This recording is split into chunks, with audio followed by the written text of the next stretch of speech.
चुका है और सभी 6 लोगों की इसमें मौत हो गई है। अभी क्या अपडेट और मिल पा रही है वहां से?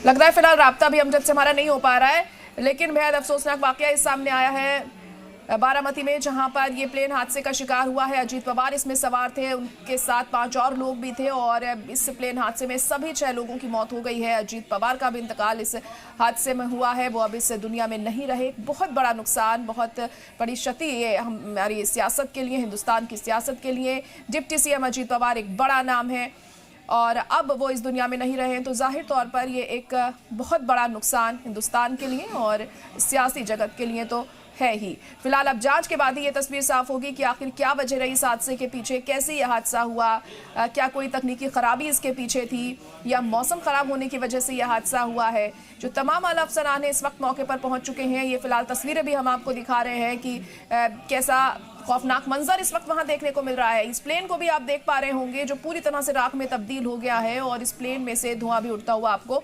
नजर आ रहा होगा और जो भी इस प्लेन में रहा होगा अब वो नहीं बचा होगा, ये बखूबी समझा जा सकता है इन तस्वीरों को देखकर। और 6 लोगों की इसमें मौत हो गई है, अजीत पवार भी उसमें से थे।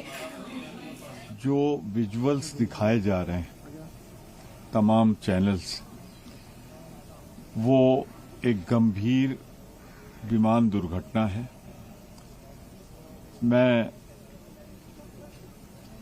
चिंता भी व्यक्त करता हूं, दुख भी व्यक्त करता हूं और ईश्वर से कामना करता हूं कि उसमें जो लोग रहे हों सकुशल हों। इतना ही कह सकता हूं मैं फिलहाल।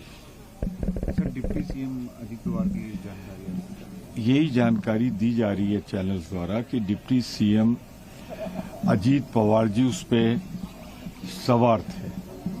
अभी कोई पुष्ट सूचना किसी तरह की नहीं है। मैं इतने ईश्वर से प्रार्थना कर सकता हूं कि मिरेकल्स होते हैं, हो वो सफल हो।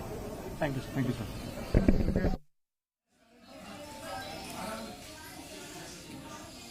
तो ये तस्वीरें लगातार आपको दिखा रहे हैं जहां से ये हादसा हुआ है, वहां पर प्लेन किस तरह से मलबे में तब्दील हो गया है। जो तमाम लोग हैं इस वक्त भी वहां पर मौजूद हैं, आप देख सकते हैं तमाम अफसरान भी इस वक्त मौजूद हैं और अब कोशिश जाहिर तौर पर अब आने वाले दिनों में ये की जाएगी पता करने की कि कैसे यह हादसा हुआ है, क्या वजह रही, क्योंकि अहम हो जाता है ये समझना आने वाले दिनों में इस तरह के हादसों को रोकने के लिए। ये कोई पहला हादसा नहीं है, इस तरह की चीज़ें हम पहले भी देख चुके हैं। इस तरह से लापरवाही जब होती है और ख़ासतौर से जो हवाई यात्राएं होती हैं उसमें इस तरह की चीज़ें जब सामने आती हैं तो इसको लेकर एक काम करने की बहुत ज़्यादा ज़रूरत होती है, क्योंकि एक हादसे से इंसान उबर नहीं पाता है कि दूसरा हादसा ऐसा हो जाता है। नहीं देगा, हाँ कहा तो हाँ 100% काम होगा, ना कहा तो 10 जगह जाओ तो भी नहीं होगा।